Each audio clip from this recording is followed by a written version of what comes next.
Hello dear students, welcome back to your science classes. How are you all? I hope you all are healthy and doing well. So students, I'm your science educator again here with a new chapter and a new concept. And today we have chapter number 7, which is brain and the nervous system. In today's class, we are going to learn about the brain and how our brain works. Okay, so the functions we have for the brain, we are going to learn that. So what are the learning objectives today we have? First of all, we have to learn about the brain, then we have to read about the spinal cord, then nerves, and then senses we have. Okay, so let's get started. The nervous system regulates and coordinates the activities of all other system of the body. Wait, what does mean by regulates and coordinates? Means each and every function performed by you, each and every work performed by you is controlled by your nervous system. Your nervous system, it regulates it and it coordinates. Coordinates means if right now I want to talk something, right? So now my brain and my mouth are in coordinate. That is why I can do my hand movements accordingly, according to my sentences, according to my expressions, right? So this means your nervous system regulates and coordinates your all activities which you perform. Okay, it adjusts the body to changes that occur within itself and its surroundings. In humans, the nervous system is made up of the brain, the spinal cord, and the nerves which arises from them. So nervous system means it is a kind of group we have, right? So in this group of organs, what are the organs we have? The first of all, our brain, then spinal cord, and the nerves of brain and spinal cord. These are the three things include in your nervous system. The structural unit of the nervous system is the nerve cell or neuron. A neuron is highly specialized cell. So simply say, if I simply say, it means each and every cell define their category. Okay, so the cell which belongs to nerve, that is called your neurons, and this is the structural unit for your nervous system. I hope so student, this is clear to you. The cell which perform a particular kind of task, right? That task, according to that task, they belong to that category. So this is your nerve cell category, and when we have a nerve cell, we can call it nerve cell as well as we called it neuron, and this neuron is the basic unit for your nervous system. Okay, basic unit means if you want to make a wall, so first of all you have to put a one brick there. So this is your structural unit for making a wall. So same, when we have a lot of neurons, that will be converted into your nervous system. A neuron is a highly specialized cell. Neurons carry impulses or messages. New nerve cells are not produced to replace the damaged or destroy nerve cells. So what we understand here, these neurons are helping to transfer the message to our brain. For example, something I have to do, so how can I coordinate with my brain? With the help of this neurons which help us to impulse and transferring our messages. It may seem as if our brain is always on the go, and it is. The brain not only controls what we think and feel, how we learn and remember, the way we move and talk, but also many things we are less aware of, such as beating of our heart, the digestion of our food, and yes, even the amount of stress we feel. Like us, our brain is quite the juggler. So the all activities performed by human beings in a whole day or in their whole life, it is controlled and regulates by your brain. So right now I want to talk, that is why my brain gives me messages and impulses. Yes, okay, you have to talk and you have to teach your students in that way. But my heart is still beating, my food is still digesting, right? So these are the processes also done by your brain. Okay, so now when a messages comes to the brain from anywhere in the body, the brain tells the body how to react. So your body tries to convey the messages to the brain, and then brain decide how you have to react, how you have to complete the and how basically how you have to react on that particular thing. So for example, if we accidentally touch a hot stove, the nerves in our skin shoot a message of pain to our brain. The brain then sends a message back telling the muscles in our hand to pull away. So this is the message. We don't know we are going to touch a hot stove, right? It is accidentally we do that. So after, at that moment when we touched it, our brain gives a message, you have to just take away your hand from that hot stove.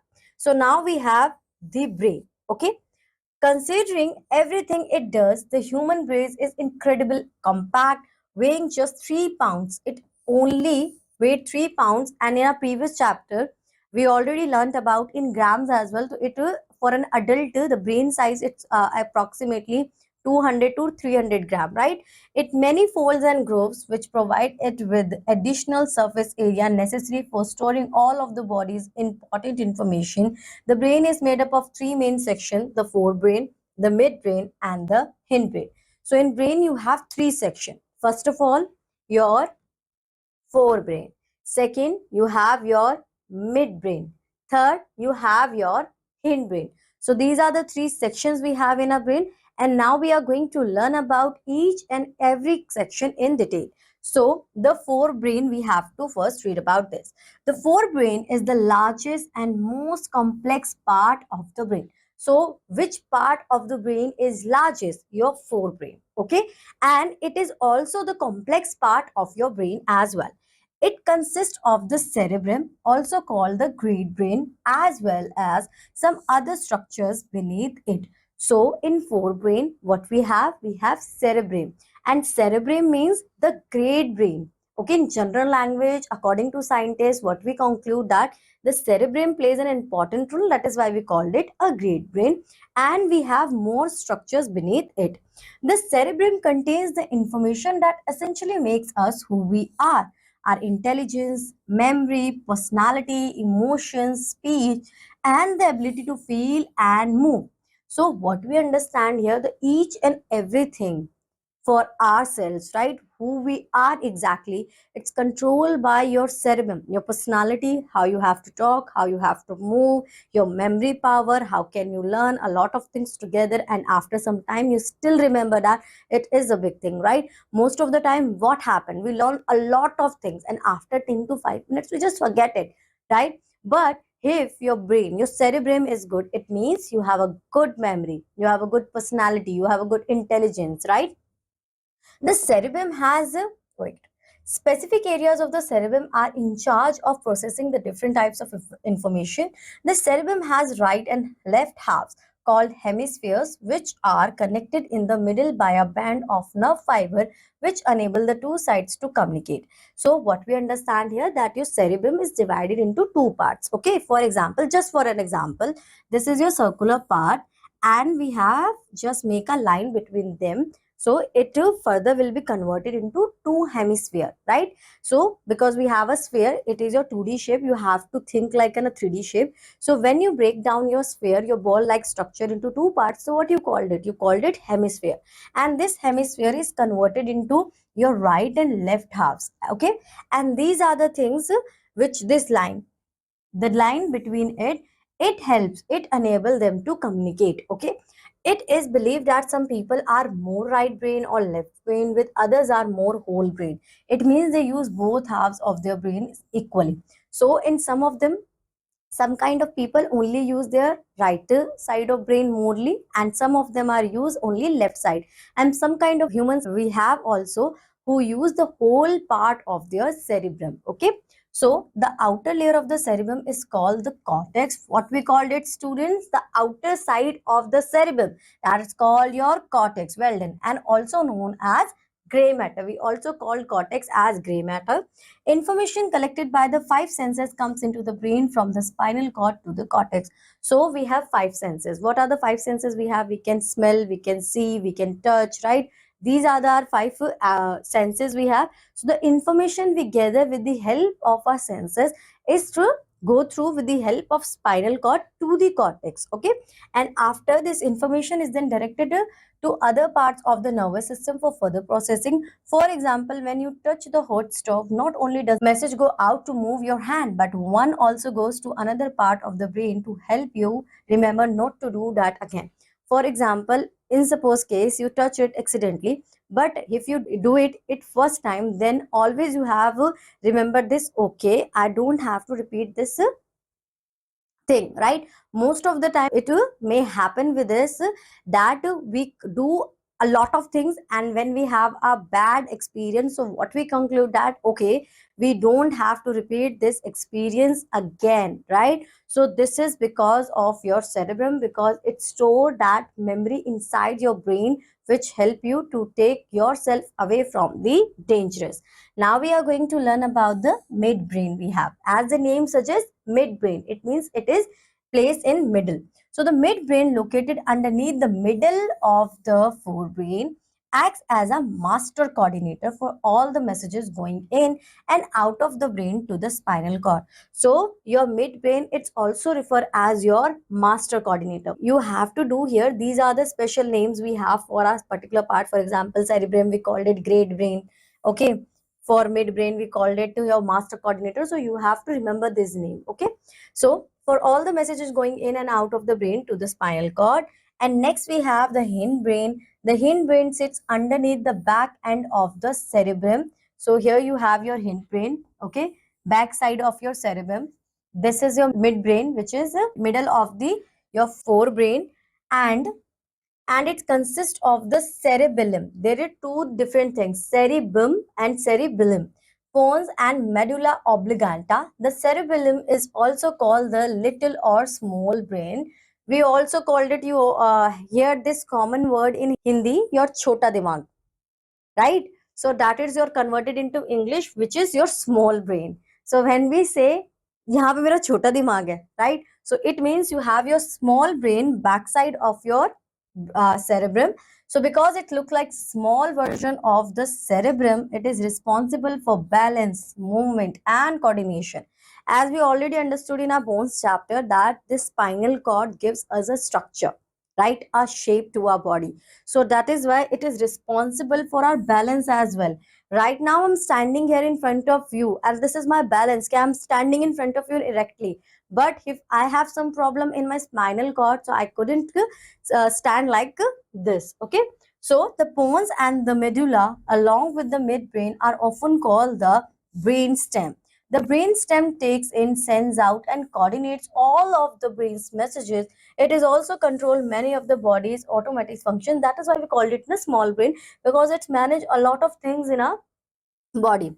Now we are going to learn about the spinal cord, and little bit we already learned about this in our previous chapter. So we just have to add more knowledge, more layer of knowledge on this. So the spinal cord is the continuation of the medulla oblongata. It runs through the vertebral column. So what we understand here, medulla oblongata is present in our hindbrain. So with that, it is continuation. This is your, for example, here somewhere you have your medulla oblongata, and from there your spinal cord continue. So it runs through the vertebral column. The brain is connected to different parts of the body through the spinal cord and nerve, which conduct impulses to and flow from the brain to other parts of the body. The important function of the spinal cord is to control the reflex action. So what we understand by reflex action, where for example, you when you touch your hot stove and you just take away your hand from that, that is one of the example you have for reflex action.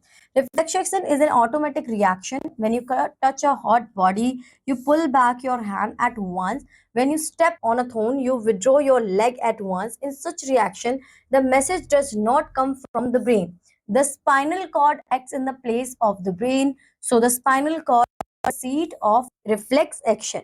So what we understand, the automatic reaction. Sometimes what happen, you also don't know how you suddenly react like this, right? Some of your reaction are just automatic, as in your AI automatic. Similarly, your reaction as well as is automatic. So when you do this automatic action, it means your spinal cord plays an important role at that time. Now we have the nerves. Nerves means we already discussed about the nerves in our circulatory system, but these nerves are related to our brain. So that is why they are nervous system. So all the organs of the body are connected to the brain through the nerves. There are three types of nerves in our body. These are sensory nerves, motor nerves, and mixed nerves. We already know that we have tube-like structure inside our body, which we call them nerves, because without nerves we cannot circulate our blood, and without blood we cannot survive, right? So these are the nerves which plays in our body, in our whole body, and we have mainly three types of nerves. The first one, sensory nerve. The second one, motor nerves, and the third one, mixed nerves. Okay, all of you have to repeat after me. First, sensory nerves, second, motor nerves, and the third, mixed nerves. Okay, so the sensory nerves carry the impulses or stimuli from the senses organs to the brain or spinal cord. As the name suggests, sensory means senses. So what we understand is sensory nerves carry the impulses or stimuli for the sense organs to the brain or spinal cord. So whenever your senses works, right, each and every kind of sense is proceed to the brain with the help of your sensory nerves. Next, we have the motor nerve carry impulses or response from the brain or spinal cord to the muscles and are responsible for the movement of the muscles. So basically, when a small child we have and we say, okay, he or she start walking, so we get motor development. That motor development it belongs to your motor nerves because it's related to your muscles.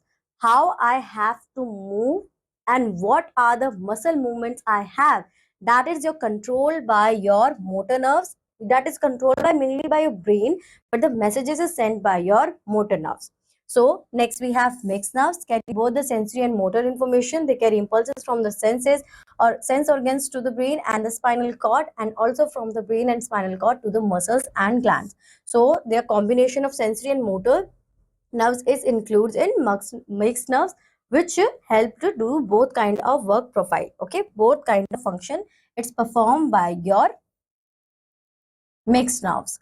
How does the nerve system work? Now the question is, how does your nerve system work? How your brain is control everything, how you have to talk, how you have to move, how you have to do your hands movement, it's all controlled by your brain, right? So what are the work process for this? Let's understand this. The basic functioning of the nerve system depends a lot on neurons, and we already know that. What does mean by neuron? The basic unit of nervous system is nerve cell. What we called it, we also called it neurons. The brains has billions of neurons and they have many specialized jobs. So these are the neurons you have in your brain, these kind which are all connected to these neurons. Or for example, sensory neurons take information from the eyes, ears, nose, tongue, and skin, because these are the five senses we have. With the help of eyes, we can see. With the help of ears, we can listen. With the help of nose, you can smell. With the tongue, you can taste it. Each and every kind of thing you can taste with the help of your tongue, and skin, which help us to get the feeling, right? Without touch anything, I can't absorb it. I can't take feel of that, right? To the brain. So motor neurons carry messages away from the brain and back to the rest of the body. So what the work profile of our motor neurons? They carry messages from the muscles and then transfer to the brain and then back to your body. All the neurons, however, rely information to each other through a complex electrochemical process, making connections that affect the way we think, learn, move, and behave. In your higher classes, you are going to learn in detail how your work system, your nerve system is work, because while we say this electrochemical process, it is a whole electrochemical process where we transfer the neurons, chemicals we have calcium, phosphate in our brain, which help us to transfer the information. In your higher classes, you're going to learn all this in detail. Now we have our intelligence, learning, and memory. These are the three important things for a student, right? Because without intelligence, without learning power, and without store that information inside your brain, it's a waste. So at birth, the nerve system contains all the neurons we will ever have, but many of them are not connected to each other. As we grow and learn, messages travel from one neuron to another over and over, creating connections or pathways in the brain. So what we understand here, when at the birth time we have a lot of neurons, but they are not connected to each other. But as we grow, as we learn, so what will happen, they're transferring message from one neuron to other neuron, and they start connecting to each other, so creating connections or pathways in the brain. That is why driving seems to take so much concentration in the beginning, but later becomes second nature. The pathway becomes established. So when you start learning A, B, C, D, so it is very complicated for you. But right now, each and everyone, right? You learn already ABCD, and if you just have to suddenly you have to tell it, oh, start explaining ABCD, so you can A, B, C, D, E, F, G, and you can read out all the 26 alphabets without seeing them, right? So this is means that your nature becomes mature. Okay. In young children, the brain is highly adaptable. In fact, when one part of young child's brain is injured, another part can often learn to take over some of the lost function. However, we grow, the brain has to work harder to make new neural pathways. In a younger, when we young, so the brains, your neurons are young, right? Obviously, so it means you can adapt a lot of things. That is why I see, you see Bonvita ad when where they talk about your 5 years, initial 5 years. It's the time period to learn a lot of things, because 90 to 90% the adaptability you already gain at this time period only.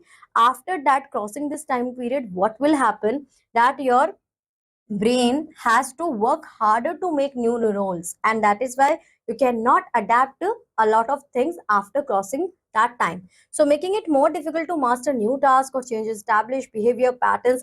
That is why many scientists believe that it is important to keep challenging your brain to learn new things and make new connections. So to make new neural system, new neural pathways, you have to work hard, you have to maintain a habit to learn something new every time. Due to this habit, you can make your new neural system without that much difficulty as a person who don't want to learn something compare. So it helps to keep the brain active over the course of a lifetime. That is why we have mental math, because at that time we have to think a lot of questions, right, inside our brain. So we generally do mental mathematics questions which help us to keep our mind working. Memory is another complex function of the brain. The things we have done, learnt, and seen are first processed in the cortex, and then if we sense that this information is important enough to remember permanently, it is passed inward to other region of the brain for long-term storage and retrieval. So what we understand, memory is a complex function because we have a lot of things, right? Till now, you almost all of you, you have 10 years old, right? So till this time, you have a lot of memory, but your brain decide what is important for you or what is not. So according to that, what is important for you, they transfer that knowledge to the other region where they store for a long term. And if it is not important for you, so that information is just removed by your brain. So permanently it is passed inward, sorry. As these messages travel through the brain, they too create pathways that serve as the basis of our memory. And now we are going to learn about the movement we have. So different parts of the cerebrum are responsible for the movement to different body parts. Who is responsible for our movement? Cerebrum. And where it's present in your forebrain. And we also called it, what we called it, gray matter. So these are the things you have to keep in your mind because it is important. So just make sure, give a message to your cerebrum that these are the knowledge you have to transfer to the other region of your brain, so you can learn, you can memorize these things for long time. So the left side of the brain controls the movement of right side of the body, while the right side of the brain controls the movement of the left side of the body. So this is vice versa, right controls left side and left controls right side. For example, when we press the accelerator with our right foot, it is the left side of our brain that sends the message, allowing us to do it. Now we have our basic body functions.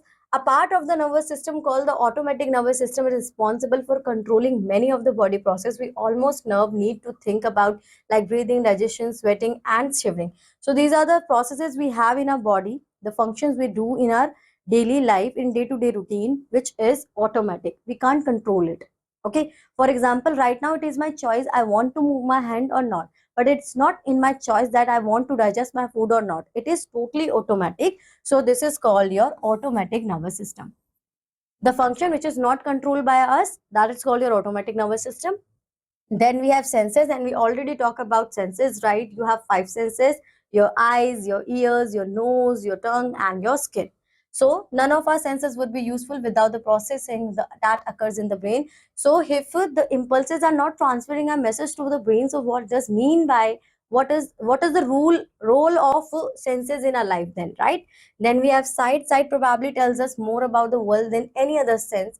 Light entering the eye forms an upside down image on the retina. The retina transforms the light into nerve signals for the brain. The brain then turns the image right side up and tells us what we are seeing. Next, we have hearing. These are the five senses you have. You have to detail. You have to learn in detail about this. So every sounds we hear is the result of sound waves entering our eyes and causing our eardrums to vibrate. These vibrations are then transferred along the tiny bones of the middle ear and converted into the nerve signal. The cortex then process these signals telling us what we're hearing. So how can you know right now I'm talking to you? By just listening the voice, right? You can understand the voice it belongs to whose, right? So that is happens just because of you have your hearing power. And how with this hearing power works? First of all, you hear something, then your eardrums start vibrate.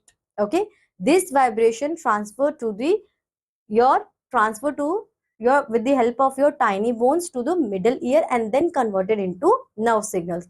Then these nerve signals transfer to the cortex and then they proceed to the brain and we identify what we are hearing. So as the long process we have, it just happened in 2 to 3 seconds. And 2 to 3 seconds I told you many times, because as you listen something you can just instantly react to them, right?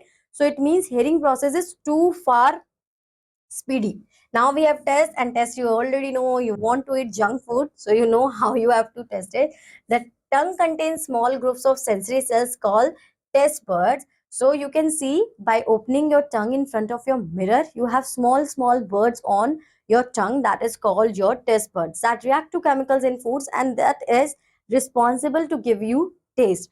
Taste buds react to sweet, sour, salt, and bitter. Messages are sent from the taste buds to the areas in the cortex responsible for processing taste. So, what we understand here cortex send the message further. Here is also cortex responsible to send the message further. Now we have smell. Olfactory cells in the mucus remembers listening. Each nostril react to chemicals we breathe in and send messages along specific nerves to the brain, which according to experts can distinguish among more than 10,000 different smells. With that kind of sensitivity, it is no wonder research suggested that smells are very closely linked to our memories. So olfactory, what does this word mean? Olfactory means when we judge something by just smelling it. Okay, you have some tasty pakoras in front of you, or you have a great aloo puri for example. So by just smell it, that is called your olfactory. Okay, by just olfactory factors you can judge what kind of dish is this. And according to scientists, we can smell and differentiate between them 10,000 different smell. And with the help of smells we can link our memory to that. Okay, next we have touch. The skin contains more than 4 million sensory receptors, mostly concentrated the fingers, tongue, and lips. These gather information related to touch, pressure, temperature, pain, and send it to the brain for processing reaction. Because by just touching it, we can conclude that how the pressure what is the temperature of it, is it paining or not. So these are the five senses you have. Right now you understood what are their work profile and how they send messages, what are the processes they do to send the messages to our brain. I hope so students you understood this chapter very well, because it is very interesting chapter. You just have to give a short revision to this, and after this you are able to solve your exercise. So students, as you know, this is the end of your chapter. Now I'm going to meet you in your next class. Till that, bye bye. Have a good day.